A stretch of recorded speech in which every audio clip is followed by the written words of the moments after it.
नाज़रीन, प्रोग्राम के इख्तिताम में आलमी मंजरनामे पर एक नज़र डाल लेते हैं। हैरान कुन तब्दीलियाँ देखने में आई। कई ममालिक में हुकूमतें उथल पुथल हुई, मशरिक़ वुस्ता तनाज़ात में घिरा रहा। साल 2024 को दुनिया भर में इंतखाबात का साल करार दिया गया। अमरीका, पाकिस्तान, भारत समेत तकरीबन 30 से ज़ायद ममालिक में इंतखाबात हुए।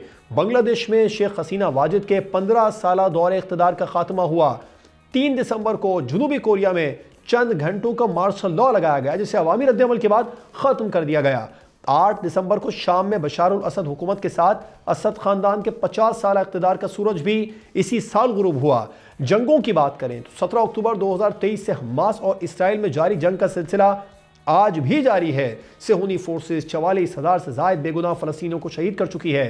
गज़ा के शुमाली हिस्से में इमारतें खंडरात का मंजर पेश कर रही हैं, जबकि गज़ा की जो पट्टी है उस पर भूख, अफलास और कहत ने डेरे डाल रखे हैं।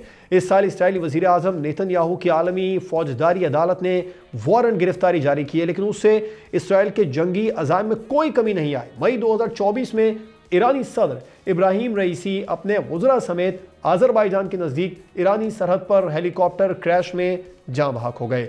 हमास के सियासी विंग के सरबराह इस्माइल हनिया को 31 जुलाई को ईरान में उनकी रिहाइशगाह पर निशाना बनाकर शहीद कर दिया गया। हिज़्बुल्लाह के सरबराह हसन नसरुल्लाह को इसराइल ने 27 दिसंबर को एक फ़ज़ाई हमले में शहीद किया। और अब हम दुआ करते हैं कि जो नया आने वाला साल नौ हमारे मुल्क, मुस्लिम उम्मा और पूरी दुनिया के लिए खुशियों और खुशहाली से भरपूर हो, जंगों का खात्मा हो और ये दुनिया अमन का गहवारा बन जाए। सब्सक्राइब करें और बेल दबाएं ताकि कोई खबर रह न जाए।